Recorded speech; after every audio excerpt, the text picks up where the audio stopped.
Hello students, good day. Welcome to our DRRR class.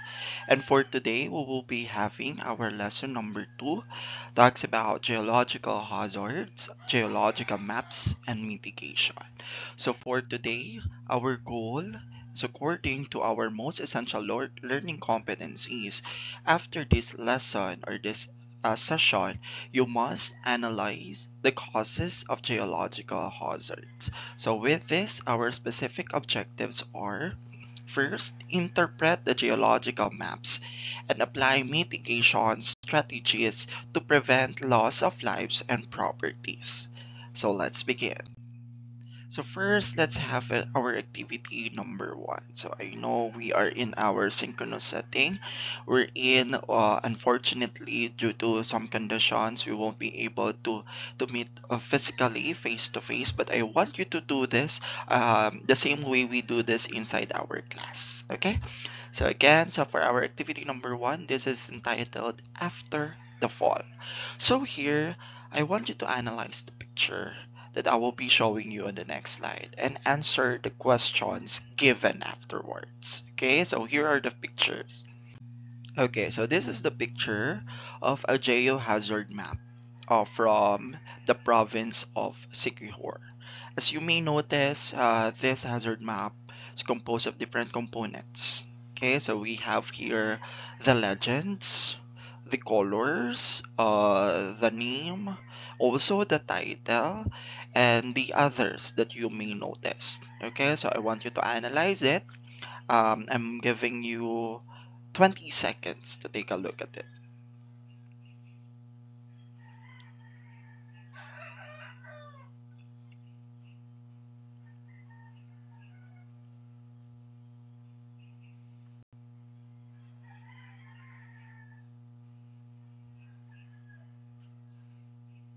Okay, so after analyzing this geohazard map image, I want you, or let's answer the. Okay, so here are the guide questions. So first, what do you think is the image all about?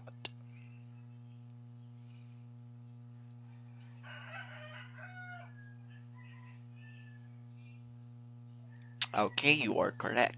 Now, based on the image, it appears to be a hazard map depicting different areas with varying levels of risk or danger. So here we are talking about the geological hazards. So in the previous lesson, you've been able to discover the other geological hazards that we have here in the Philippines aside from the earthquake, volcanic eruption, tsunamis, and the like. So here we will focus on the likes of landslide and sinkhole. Okay, so the next question is, what do you think the color code is for?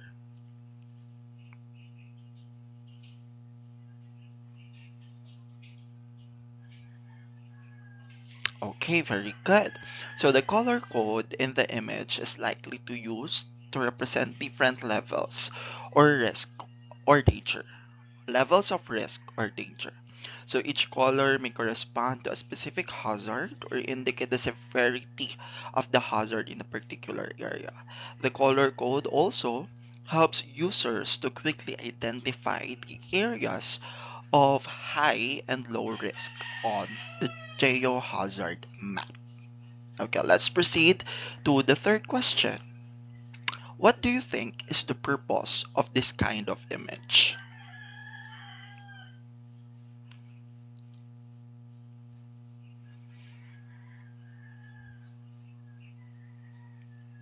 Okay, that's correct. So the purpose of this kind of image is first a hazard map. It provides visual representation and information about potential hazards in the specific area. So here we have the geo hazards. Now it helps the individuals, the organizations, and communities understand the risk they may face and make informed decisions regarding the safety measures, emergency preparedness, and land use planning, and also hazard maps are commonly used in disaster management, urban planning, and risk assessment. Okay, now let's proceed to the last question. Now, do you think the image can be easily understood? Why or why not? You may go back, you may, ano man yung tawag dyan, yung progress bar ng video natin, pwede kayong bumalik dun sa ating image para at least mas madali ninyong ma-recall. Okay?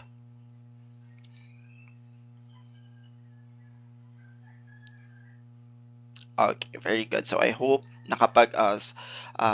go back kayo sa ating image. Okay, so here, now based on that image, the components presented, the color, the scale, the legends, the symbols used. Now, for some, for others, and for most of the viewers or audience of the map, the image may or may not be easily understood. Of course, depending on the clarity of the legend, depending on how we look at it, depending on how we interpret it visually. Okay, the level of detail provided and the viewer's familiarity with the hazard maps. Now, if the legend is clear and provides sufficient information about the color code and the symbols used, and if the map provides clear labels and explanations, then the image can be easily understood. However, if the legend or map is complex, lacks clarity, or requires prior knowledge to interpret, it may be more challenging for individuals unfamiliar with hazard maps to understand the image.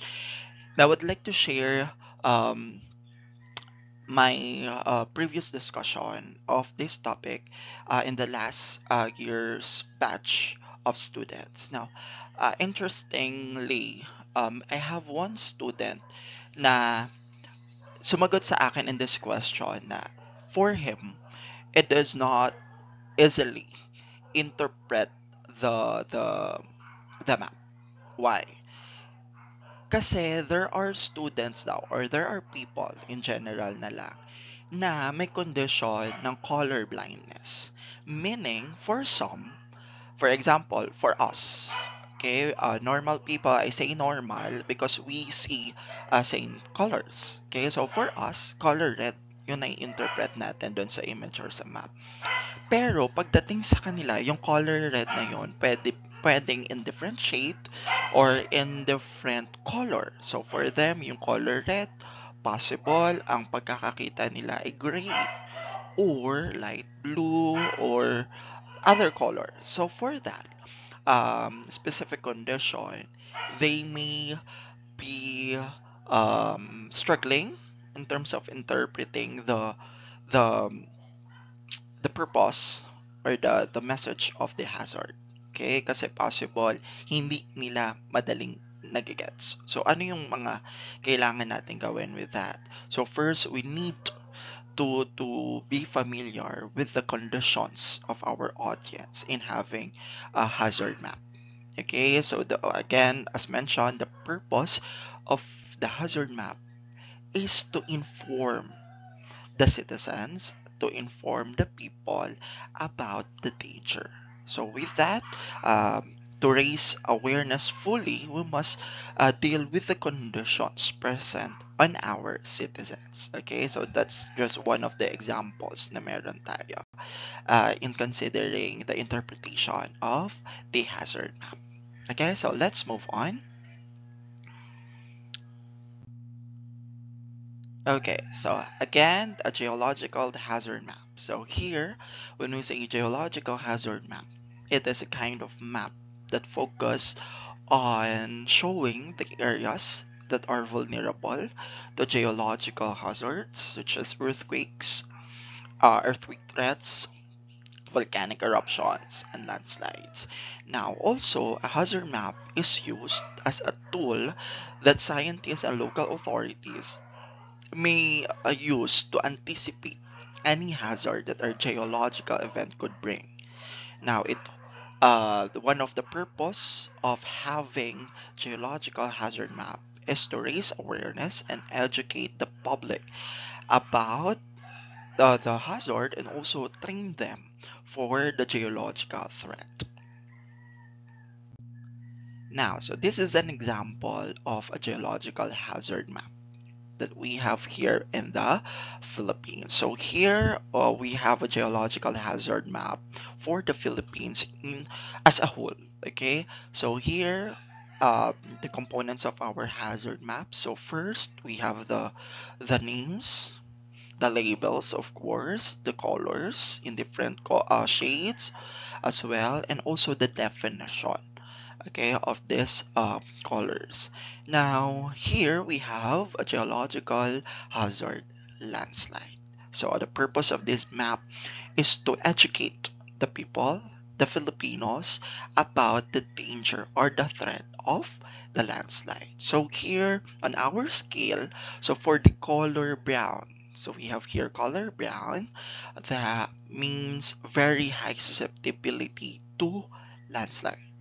So in defining susceptibility, of course, in other words, we are talking about vulnerability. So again, in terms of being vulnerable to a landslide, we have different conditions to consider. Okay, so first, the awareness of the people, the physical state of the people, and also the archipelagic location of the people in the country. Okay, so next we have the color red. No, ito ba yan? For some color orange, but we will use the color red na lang, being high susceptible to landslide. So we also have green, yellow, and violet, I guess. Tama tayo na pagkaka-interpret pare-parehas. So here, okay, so here we have different colors showing, expressing different levels of susceptibility. Okay, so how we'll use this? So of course, with the guidance of the hazard map, we can now plan our mitigation, our preparedness, and emergency measures in dealing with the possible effects of the landslide to our community. So let's talk about the mitigation for rainfall induced landslide. Again, I want to reiterate about the rainfall, meaning the main reason of having a landslide is a heavy rainfall or too much water.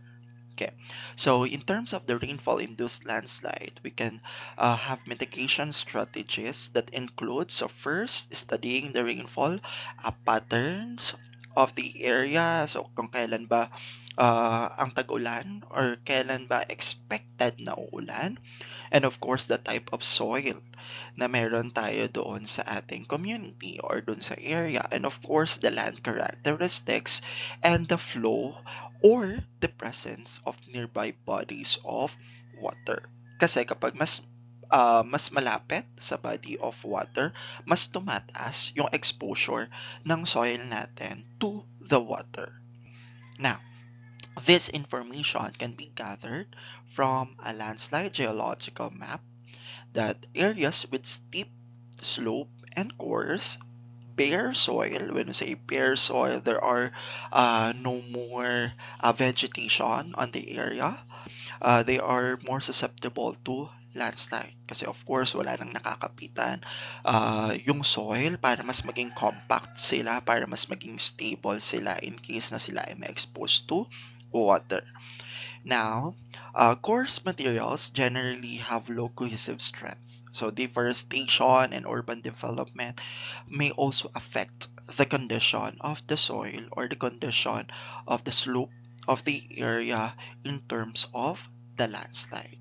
Okay, so yun yung mga i-consider nating conditions to simply come up with the mitigation strategies dealing with the rainfall-induced landslide.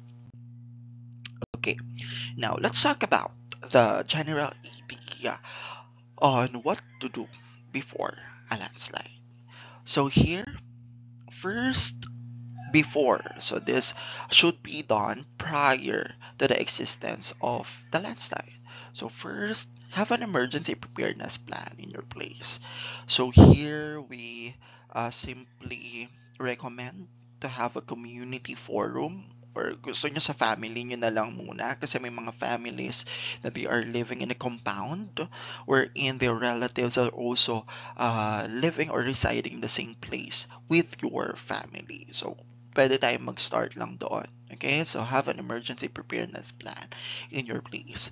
Now, you must consider also finding out if you live in an area where rainfall-induced landslides could happen. Okay, so ito yung mga malalapit sa mga coastal areas or malalapit sa body of water. Okay, now, with this, listen to local news. Okay, since we are talking about the rainfall-induced landslide here, so we must be updated, keep updated in terms of the weather reports. Okay, so the conditions of the area. Now, for any potential rainfall-induced landslide warnings in your area, kasi prior to the existence naman of a rainfall or a bagyo or a tropical cyclone, storm, or kung ano mang weather disturbances, binibigyan tayo ng heads up kung possible ba tumaas ang level ng water after this heavy rainfall. Okay, so kapag merong threat or merong possibility na magkaroon tayo ng increase of experiencing heavy rainfall, we must take into considerations na having warnings. Okay, now next, of course, gaya ng binabanggit natin, what's the purpose of this course, of this subject?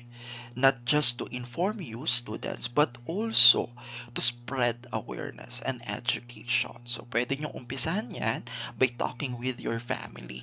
Your neighbor, sama nyo na sila kasi baka naman ligtas yung pamilya nyo, yung kapitbahay nyo, hindi, kawawa naman, di ba? Now, first, to inform them is about the safety place or safe place where you can go when there is a threat or when you experience landslide. So, of course, become familiar with the land around you, where you live, work, so that you will understand your risk in different situations. Kasi possible safe nga yung bahay mo, safe yung lugar nyo, yung compound nyo. Pero you have to go to work, you have to go to school. Now, yung roads na ititake mo or yung path na ititake mo going to those places, yun naman yung at risk. So, hindi lang naman dapat bahay mo yung i-consider mo in having mitigation plan. So, yung mismong path na ititake mo, kung safe ba yon or at risk ka ba doon, since merong possible harm to a life. Okay? Now, have municipal emergency contact numbers and have an emergency kit ready. So, ito yung binabanggit natin palagi, go bag and any kind of hazard dapat available yan. Okay? In the previous discussion about the go bag, unfortunately, in your class, iilan lang yung meron at home. So at least now, siguro dahil sa mga na-experience na nating different hazards, we may encourage na our family to have a contribution of materials na lang siguro, no, to come up with a go bag. And also, the very important is to provide or to have hotlines who to call to, okay, in case of emergency. Now, so after all the planning, after all the preparations, what to do during the landslide? So here, during. So we are currently experiencing na the landslide. So ano mga dapat natin gawin? So first, when we experience a rainfall-induced landslide, so we may listen to local news, news stations, and a battery-powered radio for the warnings of heavy rainfall. So isa to that sa na makikita dapat inside your go bag. Kasi since during na ito, so rainfall, malakas na ang ulan, possible may landslide na. So, pwede nating i-expect na disrupt na yung mga lifelines natin. So, kung disrupted na ang lifelines natin, possible putol na yung mga linya ng kuryente. Yung mga telecommunications, medyo hirap na rin tayo. And also, yung signal dun sa area, pwedeng disrupted na din. So, with that, we may use the battery-powered radio to keep posted about the updates of the conditions we are experiencing in the moment. Okay, so be alert for unusual sound that could indicate movement of debris, such as trees cracking or boulders knocking together. So again, same with the tsunami. One of the signs na ibinibigay sa atin or signals na pwede nating pagbasihan ng occurrence of tsunami is yung roaring sound. Bakit? Saan ba nanggagaling yung roaring sound? Kasi merong movement of something na papalapit dun sa area. So in this case, yung roaring sound na yon, possible nanggagaling yon sa mga falling debris na in fast motion towards you. So kapag ganon, ayaw naman nating matabunan, hindi ba? So kung wala na tayong choice, papalapit na yung mga boulders na ito sa area, pwede na tayong umalis. Okay, kasi our life is more important than the material things.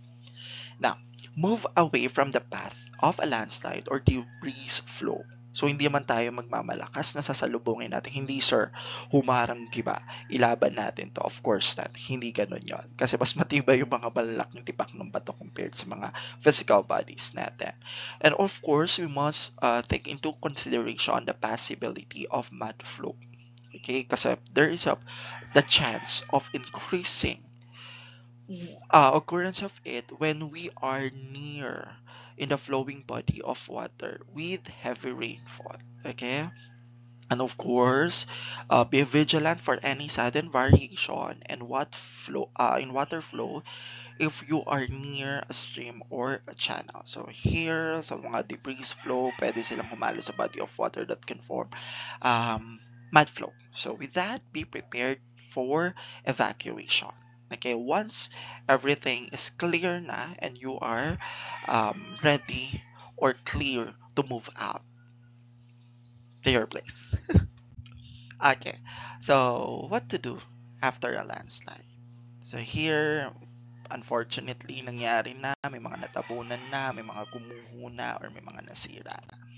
So first, after na ito, so go to the evacuation center kasi our goal is first to have a safety place to be safe. Okay? And if it is unsafe to go back to your home, wag mo nang ipilit. Now, stay away from the slide area kasi possible, same with the earthquake, may mga aftershocks. So, sa landslide, mapansin man natin, oy, ito hindi gumuho. Pero dahil disrupted na yung foundation nung ating soil or nung land natin due to the heavy rainfall, pwedeng in any time, kahit wala ng ulan, gumuho pa din yung area or yung lugar. Okay? Now, listen to the radio or television stations for the latest emergency informations. So with that, kung hahaba pa ba yung pag-ulan, kung tatagal pa ba yung na-experience nating danger, so yun yung mga dapat nating alamin. And kapag meron naman mga napinsala dun sa lugar natin, sa bahay natin, you must report it to the authorities or ask for the maintenance, okay, the utility to help you fix it. Okay, same with the damaged roadways and railways to appropriate authority. So you must inform them para at least ma-clear out nila yung area for the safety of others or for the safety of the citizens, or pwede naman matulungan nila kayo to fix it. Okay, so check the building foundation and the surrounding. So again, since this is landslide, disrupted ang ating mga land foundation, so pwedeng magkaroon ng cracks doon sa ating mga buildings that may sacrifice the safety of others. And seek advice from a geotechnical expert for the evaluation. So ito yung lagi nating ginagawa bago tayo mag-proceed or mag-go back sa normalcy of the community in terms of the things that we used to do every day. Okay? So next, now let's talk about sinkholes. So again, sinkhole. So ito ay yung nagkakaroon tayo ng mga biglaang holes doon or mga butas or paglubog ng lupa doon sa ating area. So how do we deal with this naman? So let's talk about the mitigation strategies for sinkholes. So first, this includes the ground surveys. Unlike the landslide, meron tayo kasing pangyayari na nagkukos nun. So, pwede nating antabayanan yung pwedeng mag-trigger ng landslide. So, here, may mga cases kasi na ang sinkholes ay biglaan na nangyayari out of the attention of the community. Okay, so here, so we must go ground surveys to check kung possible ba yung occurrence ng sinkhole sa area natin. And of course, checking for the signs of this impending disaster. Now, it is necessary to check the cracks in the land area and the establishments. Kasi kapag nagkakaroon ng cracks dun sa lugar nang wala namang prior earthquake na nangyari or wala namang rainfall na nangyayari, heavy rainfall, possible na isa yun sa mga sign ng pagkakaroon ng sinkholes. Okay, so sloping of floor, biglang nagkakaroon ng tilting doon sa area natin. So yun yung mga pwedeng signs na mahina na yung land integration that may lead to having sinkholes. Okay, so in terms of sinkholes, what to do before? Again, prior.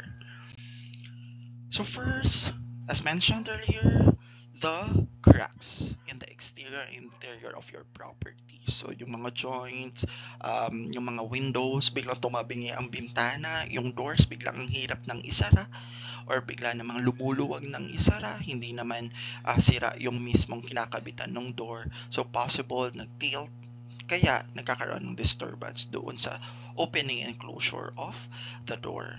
And of course, yung pagkakaroon ng uneven floor, biglang merong mataas na area, may mababa, or yung pagdumi ng ating water system. So, yun yung mga nakukuha natin from the gripo na biglang wala namang ulan, hindi naman bumaha, pero biglang lumabo yung tubig. So, possible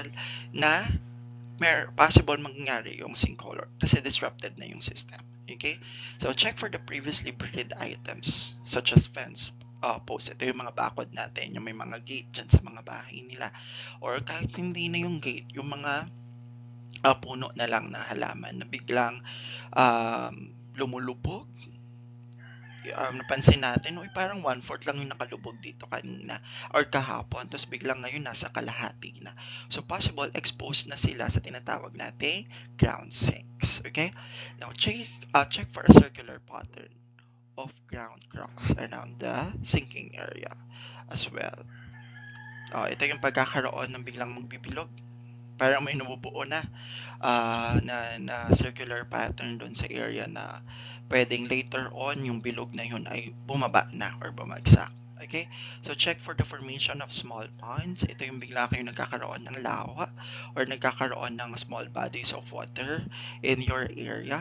So, medyo disrupting yun or disturbing yun kasi pwedeng hindi yun normal dapat na nangyayari.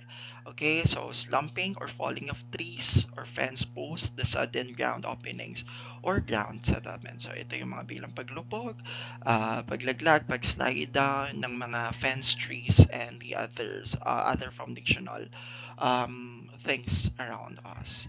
So check for the interrupted plumbing or electrical system due to the damaged utility line. So ito yung mga poste na biglang tumatabingi. So bakit nga ba tumabingi? Kasi pwedeng yung pinaglalagakan nung poste, lalim ng pinaglalagakan ng poste ay disrupted na or bumaba na kasi possible na nga ang existence of the sinkhole kaya siya tumabingi. So yun yung mga signs or yung mga conditions ng areas natin na pwede natin i-take into consideration.